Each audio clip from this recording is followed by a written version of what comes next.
This is our third lecture for our topic after midterm, which is social stratification. We ended on Monday with Karl Marx's classic theory on how social classes happen in society. Close this door. And today we're going to talk about another classic theory about how social classes occur in society, and finally get the names of our ladder. Yes, our 7-rung ladder. Finally, after 3 days of drawing it, we'll finally get some names for those rungs on that ladder. Okay, and sometime by the end of the day tomorrow, you'll get a notice from me on Blackboard for your next 25-point activity that you'll work on. And so you'll do some homework for that, and then we'll have another group activity in class. And the material that we've talked about from these last 3 class periods, excuse me, that's what you'll need for, to do well on the homework part and to do well in the group activity that we're going to do. It's going to be about the average standard of living or life experiences and what the expected life experience is in the United States. That's the main topic that you'll be addressing in your homework for that 25-point activity. Okay? So we're talking about social stratification. Karl Marx was our most recent classic social theorist in talking about why class structure or a class type system evolves in a society. And the next guy we're going to talk about, who is also a classic theorist, his name is Max Weber. I think we've got his name in our notes before a couple times. I'm not sure if I mentioned when you first learned the word life chances from our first lecture about social stratification. I'm not sure if I mentioned to you that Max Weber is the fellow who came up with that concept, life chances. Okay, so he has a lot to say about social stratification, social inequality in general, and the reasons why or how classes become separated from each other in a system of inequality in society. Okay, so Max Weber, he's a classic theorist.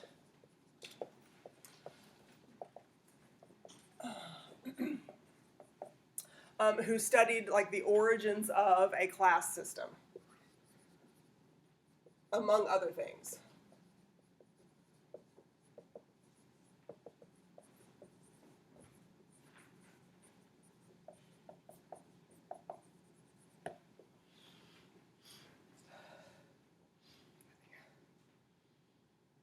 Breathing through my nose a little bit. It's a good sign. Okay, so Max Weber, he's our next social theorist. He also investigated a class system, just like Karl Marx investigated a class system, but he disagreed with Karl Marx in a couple of fundamental ways. If you will recall from your from your notes on Monday, Karl Marx claimed that capitalism, that cycle of owning things and using those things to make a profit, competing with other people in the business world, making more profit than other people, putting them out of business, taking control of that market, and then, completing that cycle over and over again of ownership and acquisition of more things to make profit from. Karl Marx focused on that process, that economic process, to create that social condition of inequality with 2 social classes. Who remembers what those 2 social classes were? The bourgeoisie and the proletariat. Excellent. And I heard several voices say it together, not just one. So that's good. The bourgeoisie and the proletariat. Yes. So Max Weber studied Karl Marx's approach. Okay. So he agreed that a class system is based on economics, but he brought in some social factors also. Okay. So Weber agreed with Marx that economics plays a huge role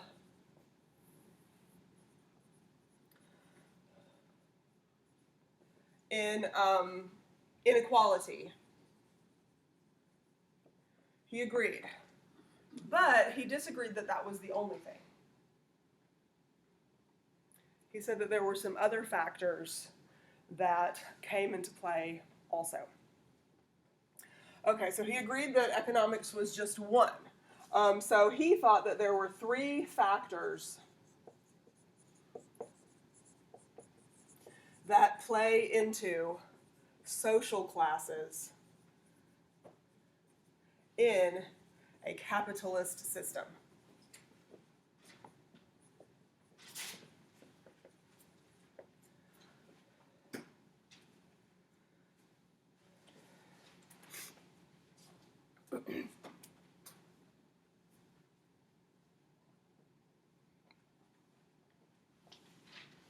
Okay, so those three factors are, we'll start with the first factor is the similarity that he has with Karl Marx. And so the first factor he called income, but we need, excuse me, I'm sorry. Nope, he did not call it income. That was my Sudafed talking. It's not called income, it is called wealth. Sorry, this is his term, wealth. Okay. So wealth is his word that includes things like income. Okay, so income is going to be included in here. Let me tell you a little about this word wealth for just a second. When I was a sociology student, an entering sociology student, I don't know, 19 years old or something, trying to live on my own, I had a scholarship, but I, needed an apartment, and I needed a car, and I needed all these things, right? So I had 3 or 4 jobs, no free time, right? And I remember my intro to sociology teacher was telling me about Max Weber and his 3 factors that played into social class. And she put this word wealth on the board. And she turned around and she said, Max Weber says all of us have wealth. She said, you, and you, all of you have wealth of some sort. And I remember thinking, okay, well, he's an idiot, Max Weber, because he doesn't know my life, because I have 3 jobs just trying to pay for ramen noodles and hot dogs. Is basically my diet at the time, and so I don't have any wealth. However, Max Weber defines wealth in a particular way that does include all of you. So if all of you are on an exclusive diet of ramen noodles like I was at your age, then yes, Max Weber still says you have wealth, because this is the way he defines it. It's the total value of everything we own, including income and any kind of salary or wages. If y'all have a Pell Grant right now, there's some of your wealth. If you have a work-study position, there's some of your wealth. So everything we own and the income we have, which includes salaries, it includes grants, any kind of property we might have that produces income, all of that is part of the wealth that you have according to the way Max Weber defines wealth.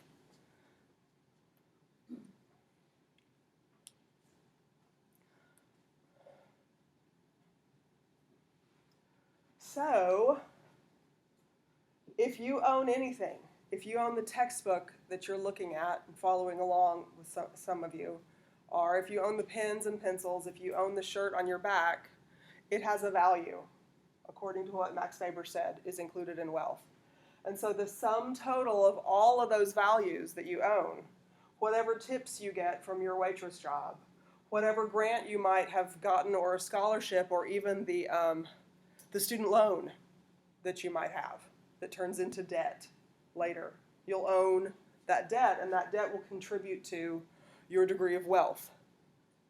It will go against, your positive wealth. It will be some negative wealth that you have. So wealth is the total of anything and everything that you own. So I remember my teacher was explaining it this way, and I started writing down, okay, well, my car was maybe worth $2,500, and I made this much money from this job and this much money from that job. I think I calculated that I had like maybe $5,000 worth of wealth when I was 19 years old. I'm sorry. It would be any kind of income that, when you say net income, you mean like after taxes and things. Not everything is calculated as net. Some of it can be gross income, like you can babysit or something and just get, the $50 at the end of the night or something, and there's no taxes held out. So it would be any of those kinds of things. Yeah. What about this last one, the property that produces income? What was Max Faber talking about here when he included this kind of thing? Do what? Well, certainly if you owned a company, that would hopefully you would be making a profit from that company, and that would apply here.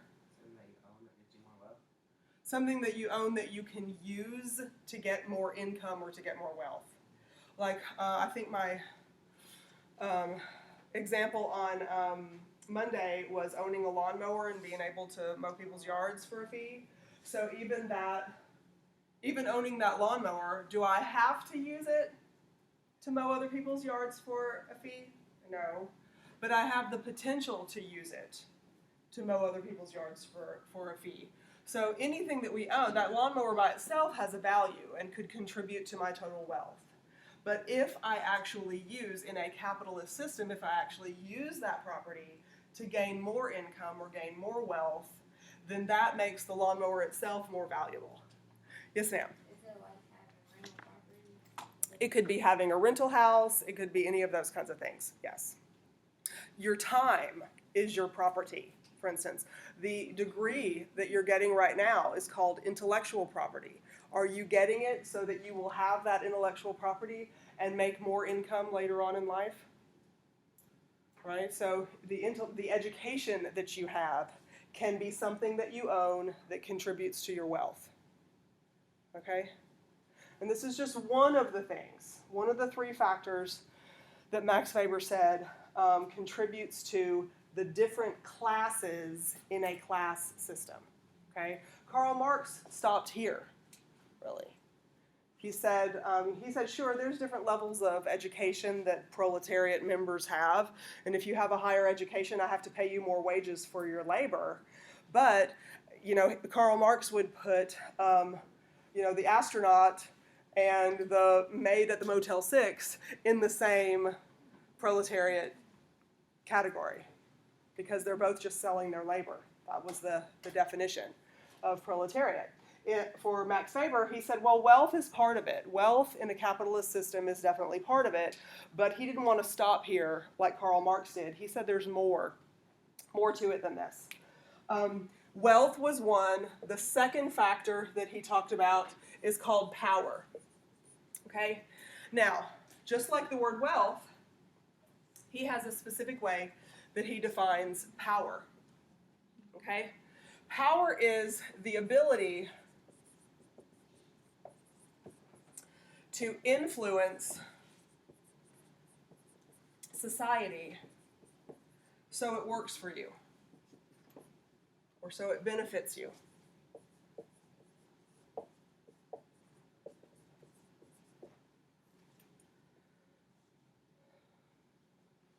And here with the word you, really to be more clear about what the word you means, it is your category of people. To use a vocabulary word from chapter 4 or 5, wherever we first learned that. So power is kind of like let's say the rap culture and the power that rappers have with their words that they use to influence society. That would be a type, so the question, going back, I'm assuming, to the documentary that we watched for the midterm. So rappers have a power to influence society through their words, or like Russell Simmons said, through the poetry that they rhyme. that could be one aspect of power, according to Max Weber, but this is more about a much more macro level power where social influence, where we look at the term social resources like we discussed on Monday and on Wednesday of last week. Social resources include things like rights, privileges, political voice. So this kind of power would be more along the lines of when we were talking in the deviant behavior chapter about, did we talk about like recreational use of marijuana and how perhaps industries such as Budweiser, Anheuser-Busch beer industries might want to influence lawmakers to prevent the legalization of recreational marijuana because they would fear losing profit. So that's the kind of power that we're talking about here, influencing laws on the macro scale that all of us have to follow. And so yes, on the kind of, we haven't talked about it in this class this semester, and I usually don't talk about it in an introductory sociology class, but there's kind of meso level, we have macro level and micro level that we talk about a lot in this class, but there's also something called meso level that's like a crossover between the two. And so your example about rap stars or anybody who has that kind of prestige, remember that word, that kind of influence that people look up to and try to emulate or copy is more of a meso level social factor. But yeah, you're on the right track with that kind of thinking. So yeah, power is like political influence, political voice, being able to have an effect on what laws are that don't just affect you, but that affect all of us. Whether you agree with the morality behind that law or not, it's still a law. You have no power over it, so you don't live in a free country. In other words, you have to follow the laws, the rules that somebody else designed. That's power, according to Max Weber. And the influence, Mallory, that you were talking about is going to play a big role in it too. It's like I've got these things as 1, 2, and 3. I'm about to put 3 on the list. But they're all interconnected. Because if you have high degrees of this, you're going to be able to access higher degrees of this and then have more influence on a greater number of people who might want to follow you. Okay. Anybody else? Oh, I saw a hand go up. Nope. Okay. So number 3, excuse me. Pardon me. Number 3 on our list, I told you to remember the word prestige just a minute ago. This is the third one that Max Weber has on his list. Prestige. Prestige, in short, well, you've heard this word before, right? It's not a foreign word to you. How would you describe what it means to be prestigious? Do what? It's about your status. Is it about your low status or about your high status? The more prestige you have is about high status? Y'all agree with Ian? What'd you say? You think uppity with prestige? You think bougie with prestige? Well, it has to do with the way society regards you or your category of people. So it's about the social respect that your position is worthy of in society. So prestige is about social respect. There's different degrees of social respect.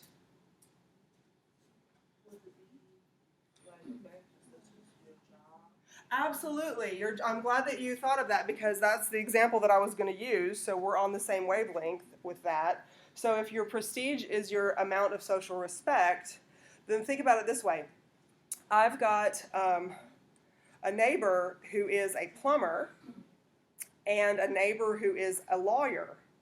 Now, when I say plumber and lawyer, which one of those two things sounds more desirable or higher position?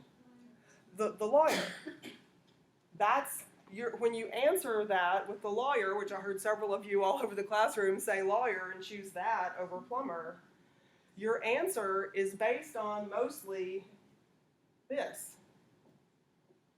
What factors go into how you value those two positions, plumber versus lawyer? There's a good one. So maybe the reason why lawyer is the one that we go to say, oh, this is more prestigious or this has more social respect, is there's a whole lot of work involved, right? There's a whole lot of specialized schooling involved, long time of specialized schooling.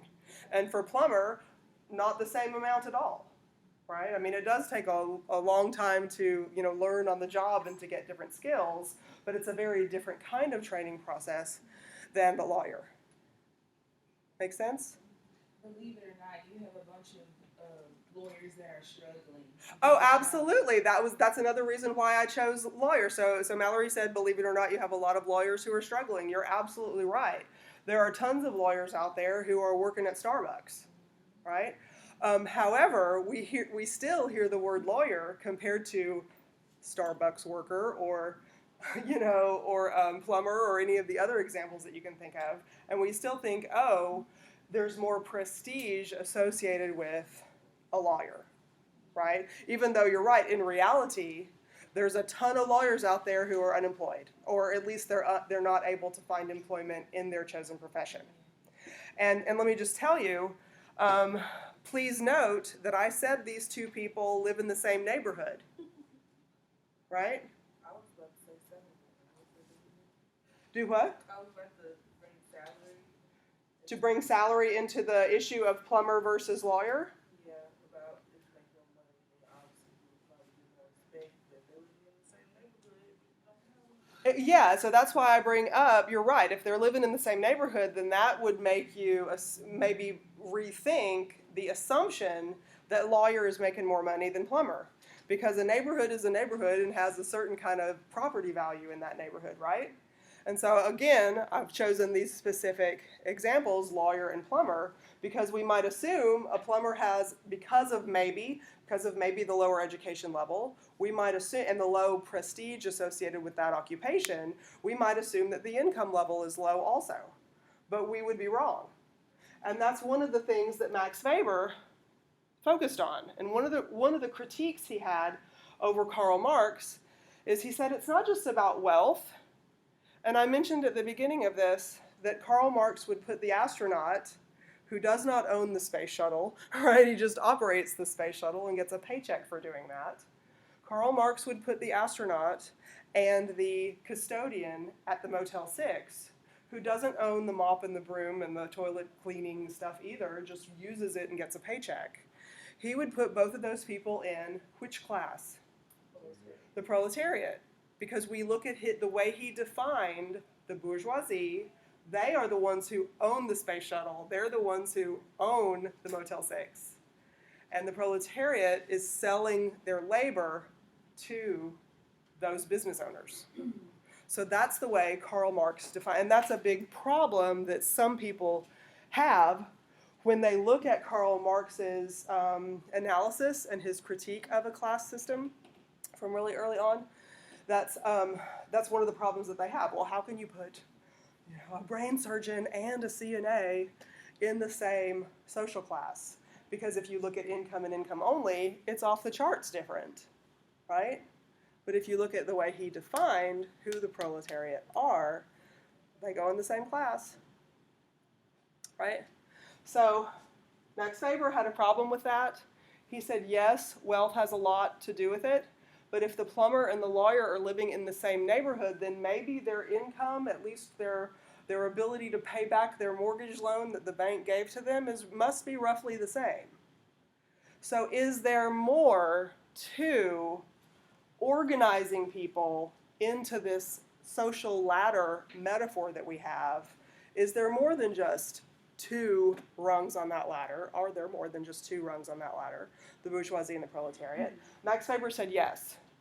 He suggested that it's a combination of wealth, power, and prestige that we do a quick calculation of in our minds when we rank people, different categories of people. Max Weber, as you will read in your textbook in chapter 7, Max Weber suggested that there are rationally, there are six social classes that come out of any society that's based on a class system where wealth, power, and prestige are combined, and he comes up with six different social classes. Entrepreneurs and something he calls rentiers. There's all of the titles of his six rungs of his ladder escape me right now, but you can see them in chapter 7. People who live off their wealth and inherit it from generation to generation. People who go into business for themselves and work their way up, like the American Dream kind of says. And then people who are low-skilled laborers, unskilled, which Karl Marx would definitely put in the proletariat. All of those different people are evaluated, according to Max Weber, on these three really achieved statuses. These are three achieved statuses when you look at them, right? The amount of wealth that you have, the amount of power that you have, and the amount of prestige. Where else have we heard about three achieved statuses before?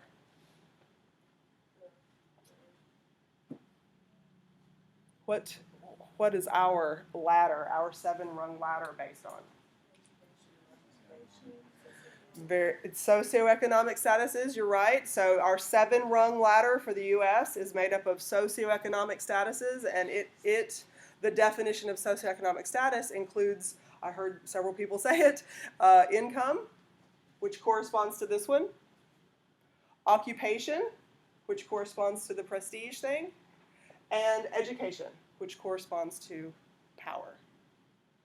The more knowledgeable you are about the way things work, about the way operations take place, the more education you have. Have you ever heard the phrase "knowledge is power"?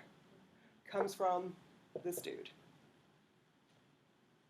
The higher degree of your education, the more potential power you have in society to make the world operate on your behalf, to be a benefit to you and your category of people, rather than others. Questions? No questions? You look like you have a question. No? We good? Okay, so this is another classic theory. Let me erase it. Somebody, if someone, since Amanda is gone, will agree to do, you want to take a picture of it first? I was going to say you could do your notes, but you can take maybe this and then maybe number 3 separately if it's too far away.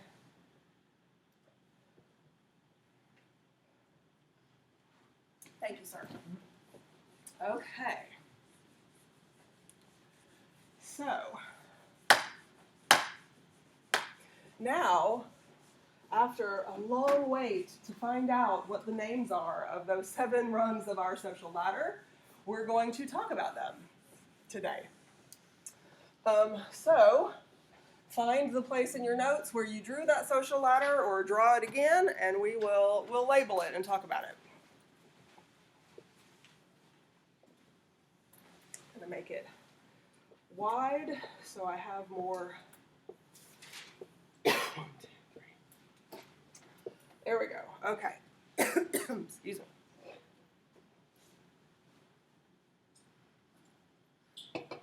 So, the sociologist who came up with this division, his name is Eric Gilbert. You'll read about him in your textbook also in chapter 7. So, this 7-rung ladder represents the United States socioeconomic classes. Okay, so each of these different rungs of the ladder represent the socioeconomic classes. That means that each of these different rungs of the ladder will have different degrees of income, occupation, and education. All of them will have measurable income, occupation, and education. It's just different values of income, occupation, and education, because that's what socioeconomic classes are based on. Okay? So, if this ladder represents 100% of the U.S. population, let's talk about, we're going to start at the bottom and talk about the lowest class of individuals that we have in the United States. So this first rung of this ladder down here is something we call the underclass. the underclass. Excuse me, an interesting word, really. Have y'all heard this word before? A lot of times we think of wealth, middle class, and poor, right? We think of maybe like 3 divisions of U.S. society. Well, there are actually 7, and the underclass is the bottom rung of the ladder. It makes up about 5% of the U.S. population. Let me ask Siri really quick. What's 5? Let me see. The U.S. population is what, 345 million? Does that sound right? Let me ask Siri. What's the population of the United States? In 2018, the population of United States of America was 327,167,434. Thank you, Siri. What's 5% of 327 million? The answer is 16,350,000. 16,350,000 people in the United States are considered, you don't have to know that number, but that's what Siri's for, right? You can always ask Siri.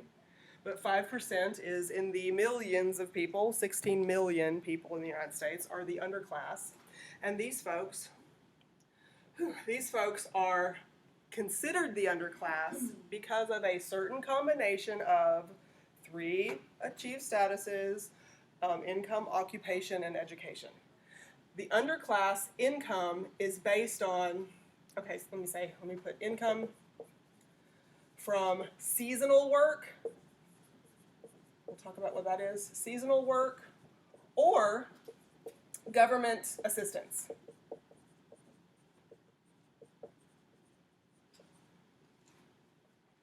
They are low skilled, so they have no special skills to offer, which is one of the reasons why they are limited to seasonal work or government assistance. What does seasonal work mean? It means temporary, but specifically, I guess what I'm asking is like, what kinds of things are seasonal work? Do what? Well, okay, retail can be seasonal, but you are unskilled. The underclass is unskilled, and often the underclass has really low, like maybe a 5th grade education level. So typically a retail position is out of scope for what you'll be able to do. But what you will be able to do what they will be able to do is maybe they can mow a yard. They can pick strawberries when strawberries are in season. They can pick oranges in Florida when oranges are in season. They can do that kind of thing, that kind of seasonal work. So not the actual farmers, but the people that work. Absolutely, they are not the actual farmers. They are the people who work the land, right? Would you say? Well, an assembly job, something like that, might not be possible if I can't train you to do it. We are talking about low-level education here, so if you are not educated well enough, okay, so for instance, you might think being a maid in a hotel is low-skilled and you don't have to have any kind of education to do that. But if I own the hotel, I'm there for a profit. So I'm going to do things like buy concentrated chemicals for you to use in your job. So when you need to mop floors, the bottle is going to say something like, 2 parts water to 1 part solution or something like that. Those aren't the kinds of problems that you were used to figuring out in the 5th grade. So you might not know how to measure. What does that mean? What does 1 part solution means to 2 parts water? Right? What is that? Well, maybe it's a cup, maybe it's not. How much are you going to need to mop a floor this size, for instance? And so if I can't ensure that you are going to know how to even read the labels of the bottles that I have for the cleaning solutions that I'm going to need you to use without help, well, I'm not your babysitter. So I hired you to be able to do this yourself. And if you can't, then I can't hire you. You see what I mean? So this is the really low education level where you're not able to I can't hire you in my grocery store to stock shelves if you can't label the shelves correctly, peaches compared to apples compared to whatever. If you can't spell those words correctly and put the money figures on the signs correctly without being supervised, then I can't invest in employing you because it's not worth it. So when blueberries are in season in Louisiana, I can give you a bucket and I can say, I'll give you $5 to fill up this bucket. And you can go out and fill up that bucket. You don't have to read anything. You don't have to calculate anything. You don't have to do anything other than be able to see the difference between a blueberry and a green one and fill up that bucket. And so that's the kind of seasonal work that we're talking about here. Most of the time, though, you live off stipends from some sort of assistance programs. If you're in the underclass, 5% of the U.S. population. Any questions? What? Yeah. Yeah, it kind of is. But don't get too shocked right now, because save the majority of your shock for just a few more rungs of this ladder, okay? Okay, so this next rung of the ladder is called the working poor. The working poor.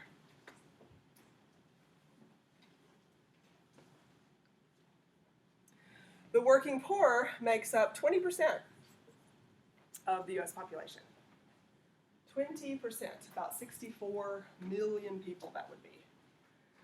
20%, the working poor. These are minimum wage jobs. So you're able to get a minimum wage permanent job. You probably have 2 or even 3 jobs at a time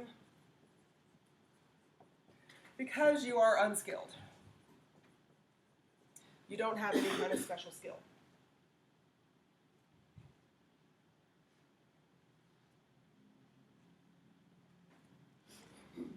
Maybe you have a high school diploma, but maybe not.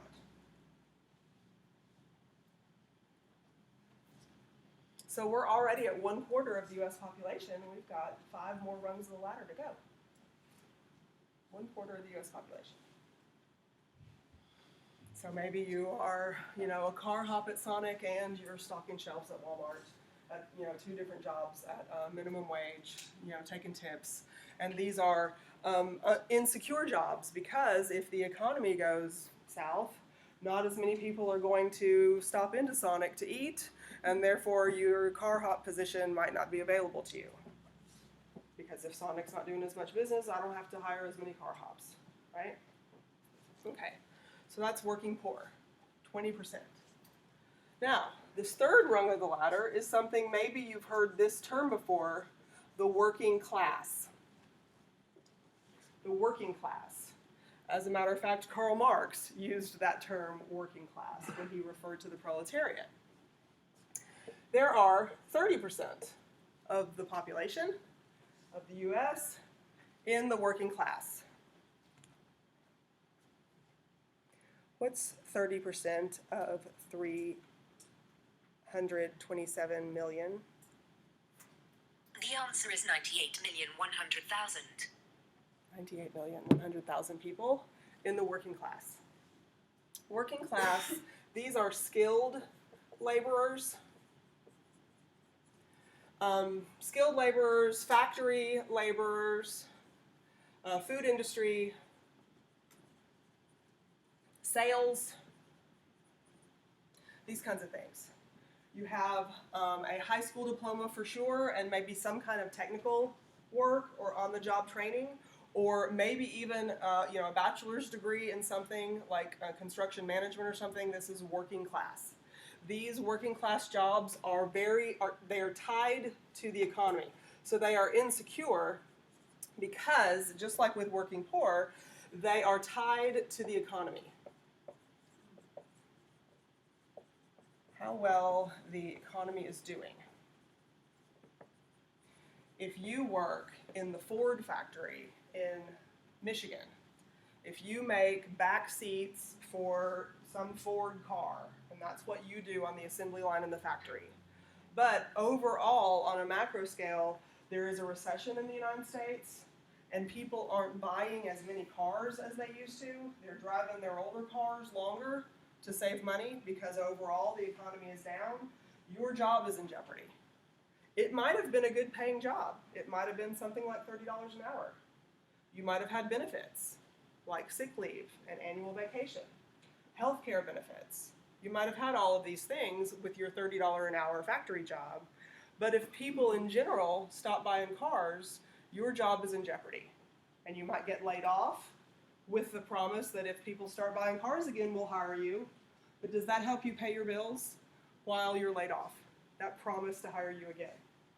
Does that help you feed your family, pay your mortgage, or have electricity and gas and all those other things? No.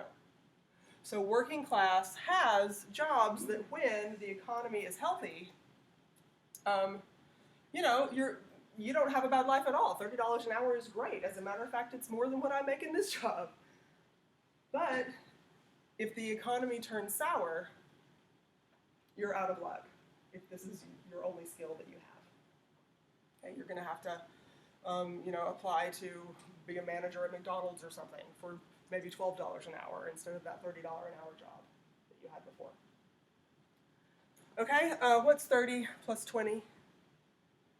50 plus. So we're only 3 rungs of the ladder, and we're already more than half of the population is represented here in the U.S. More than half. So we are now at a very familiar rung of the ladder. At least it's going to be familiar to your ears because you hear this phrase over and over again, especially in the political cycle that we're in right now, when you've got people running for president and talking to the news anchors. This one is the middle class. You hear tons about the middle class. All these politicians focusing on the middle class, right? Strengthen middle class jobs and tax cuts for the middle class. But more than 50% of the U.S. is below the middle class. So I'm waiting for some TV news person to say, well, what about these folks? Because the middle class is, up here in the middle, yes. But, and it is a big chunk of the U.S. because it's another 30%. So that's a big chunk. Yes, you're adding up the rungs of the ladder as we go. Yes, keep that frown on your face. I told you not to be too shocked too early. Okay, so the middle class, these are jobs where you have usually a bachelor's degree. How do you spell that? I'm going to abbreviate bachelor's degree. I'm not going to be able to, I can't spell anyway on a normal day, but definitely not when I'm on Sudafed am I going to be able to spell anything. Okay, so these are jobs that usually have a bachelor's degree, so that's the level of education that we have. Maybe nurses and secretaries and other sorts of salaried jobs in healthcare.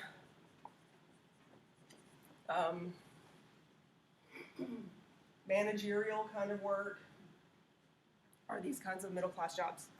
My job, I have higher than a bachelor's degree, but I'm in the middle class based on my salary and education level and the prestige associated with it. So what if it's just associate's degree? I'm sorry? What if it's just associate, not You're bachelor's? probably going to be stuck here. Because I know I'm going into radiography. That's just associate. You're going to be in the working class because, again, of course, the medical field is very, much more stable than, say, car sales, right? The medical field is. However, if you work for a private company, a private doctor, if the economy turns sour and that doctor isn't making as much profit as he or she hoped, then the people who he's going to get rid of first are the low-level people, and the nurse that works for him, who knows how to do your radiology job, will simply get those duties for a period of time until the economy gets up and he, gives the nurse the benefit of having you as the assistant. See how that works? Okay, so, and so it's like specialized skills. So your associate's degree in a specialized skill like the radiology is going to be, there are some gray areas in between. But yeah, you have a specialized skill, so you're always going to be able to find somebody to hire you specifically, whereas the working class, it might be a specialized skill to, make doors for a Ford pickup truck, right? But it's a specialized factory job that if people aren't buying Ford pickup trucks, you don't have a job anymore, right? Okay, so yeah, we're at 55% here, and now what does this make it? And we have 3 more rungs of the ladder to go. Okay, this one is called upper middle class. Upper middle class. These people represent 14% of the US population. 14%. These are physicians, these are higher level attorneys, these are upper level, corporate jobs. These are business owners. Upper middle class. Surgeons, this kind of thing. So they have a more advanced degree of education than simply a specialized associate's or a bachelor's degree. And they have probably employees working for them rather than being one of the employees. So these would be employers would be included in here.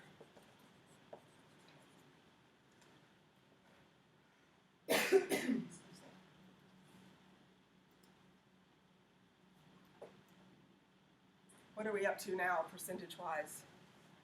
We have 25, 55, 85 plus 14 is 99%. We have 99%. If you have heard of that before in protests and stuff, people talking about, we are the 99%, we get our voice heard. You heard that used before? Will Smith, y'all know him, had a good, I guess you'd call it monologue about being in the 99%. Anyway, so yes, 99% of the US population is on these bottom 5 rungs of the ladder. I'm sorry? Yeah. Yeah. People who are responsible for a lot of the jobs that these other folks have. Yeah. And here we have something called excuse me, I always forget the adjectives at the beginning. This one is called the lower upper class, and I'll go ahead and do the top one at the same time. This one is called the upper class. Creative, isn't it? Lower upper class and upper class. Together, these make up 1% of the population, and roughly there's a half of a percentage. Do you see my decimal point there? Roughly there's a half of a percentage of US culture in both of those categories. The lower upper class has income, has regular income without the need to work from one generation or two.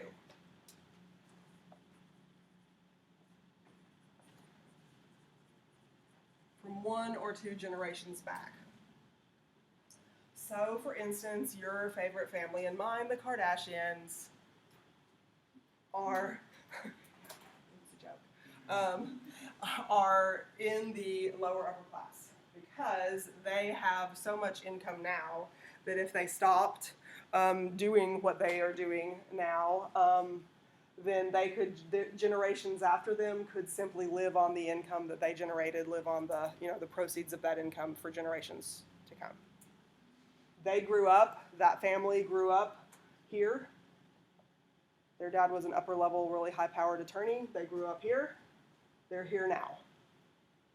5 or 6 generations from now, if the income doesn't run out, they would end up here. This is generational wealth. Going back a century or more. The Rockefeller? Yes. The Rockefellers, the Carnegie, the Rothschilds, yeah. Yeah, now this, of course, represents U.S. culture and not the the culture of the world, right? But U.S. society. But yeah, generational wealth. Even okay, so y'all also know Paris Hilton. You know her name. She is here also because she comes from the Hilton family, which is generation, it's like over 100 years worth of wealth. So she never had to let us know what her name was, and she would still be here. I mean, she's earning income herself from some things that she, did to make herself famous, debatable, famous in her lifetime, but she didn't have to. She could have simply lived off the generations of wealth without having any kind of. Her sister married a Rothschild and had a baby. And Oh, really? So that kid.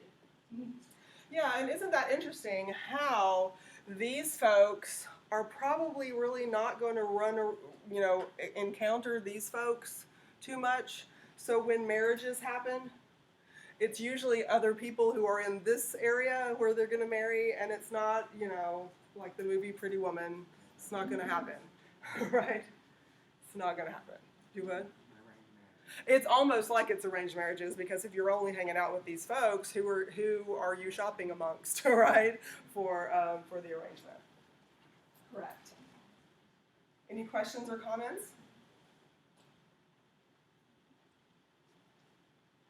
The biggest difference here in all of these different rungs of this ladder, the biggest difference is something we call style of life.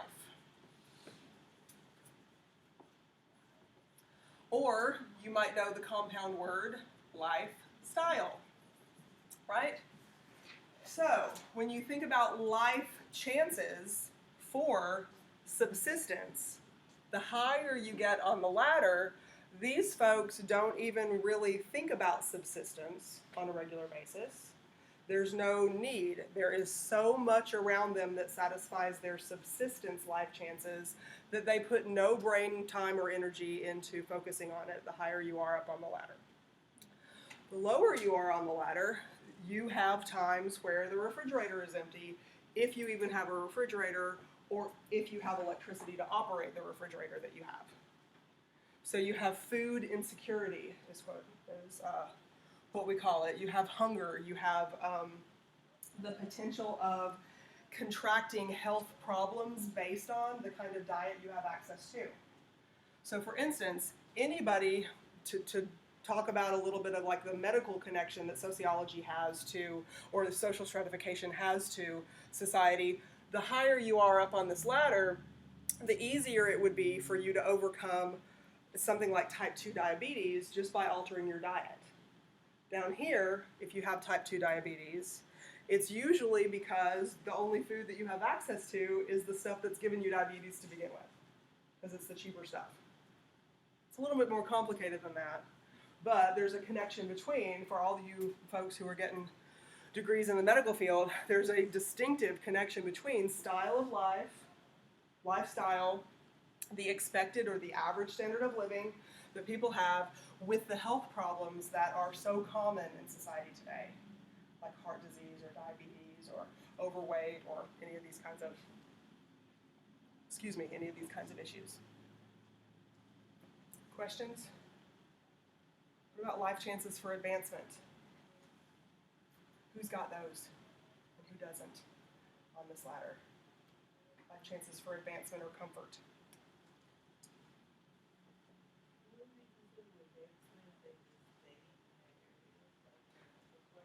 Would it be considered a life chance for advancement if you were able to repeat this? Yes, because class, all of these are different classes. Class is an ascribed status. So if you, just like the marriage example a minute ago, if you're born into this situation, then you are probably going to have a social network of people, social network in the face-to-face capacity, and not like who are your followers on Instagram. But you're likely to have a social sphere of people who are also in this category. And therefore, when you marry, it's the example like Mallory gave, that one of the Hilton girls married a Rothschild family member, and yes, so you're combining generational wealth over and over again. So for instance, down here, if you're in the working poor, and this is your ascribed status, who are you probably hanging out with? You're living in a neighborhood or an apartment complex where other working poor people live. You hold a job that other working poor people hold.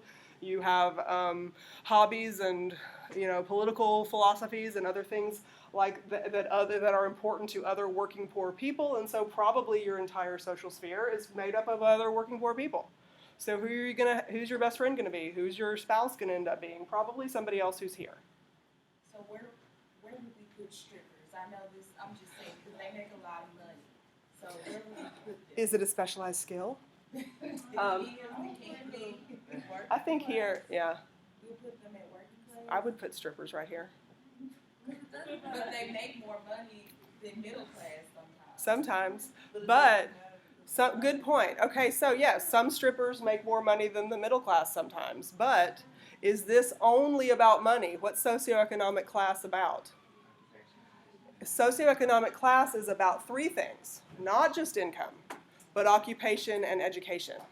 And so we combine this in a complicated formula to calculate all of this. And just like Max Weber said, wealth, power, and prestige, when a stripper has a third grader and the third grader comes home to say, it's career day at school on Monday, your laughter from that example should tell you about the level of prestige.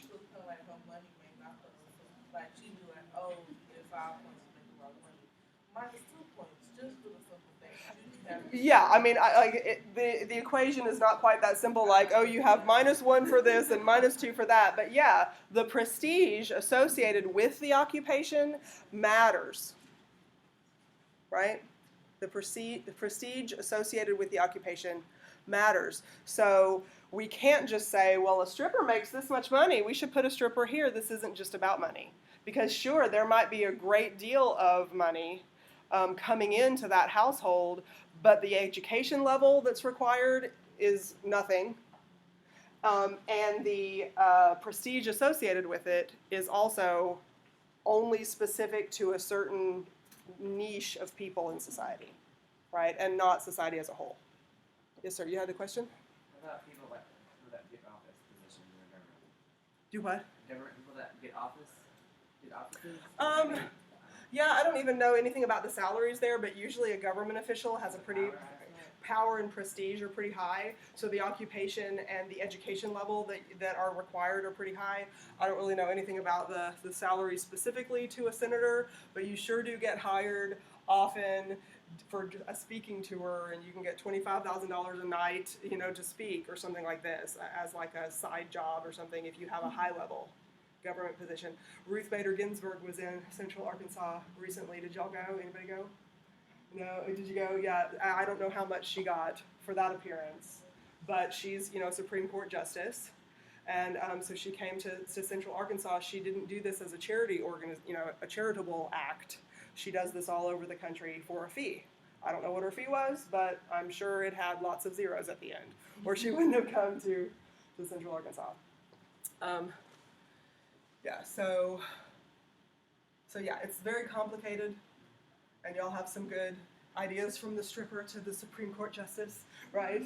But yeah, it depends, and it's not just a matter of money, just like when we used the plumber and the lawyer as an example earlier. It's not just a matter of money. So whose theory do you think is most like our modern system? Karl Marx, that we talked about on Monday, or Max Weber that we learned about today? Max Weber, you think he has more? What do you think about Karl Marx's in general? Was he onto something? I mean, we still use the haves and the have-nots today as a general phrase to refer to inequality. It's more relevant back before, like, the progressives, like during the progressive era and all of that. It was more So before capitalism became regulated so that it couldn't happen in the way that he described? Yeah, I think it was more, he was onto something then. It was more relevant, and that's the way that things work. But Max Weber's is more modern? Okay. Yeah, there's more categories. It's Different types. yeah, because a lot of exactly there's a lot of different slots to to put people in, because again back to the bourgeoisie and the proletariat, the stripper would be a proletariat just like anybody, just like the neurosurgeon and just like the custodian, right? Regardless of what the income level was, he defined those things very specifically. You are either the owner of the means of production and distribution, or you are the owner of your labor. And based on those two definitions, if the neurosurgeon works for a hospital conglomerate and the hospital conglomerate owns the ER and all the equipment, et cetera, that neurosurgeon is just selling her labor, right? So she's a proletariat. And I don't know how much neurosurgeons make, but it's probably really good, right? Like the income's probably really good. But it still would just be a proletariat according to Karl Marx. Anything else?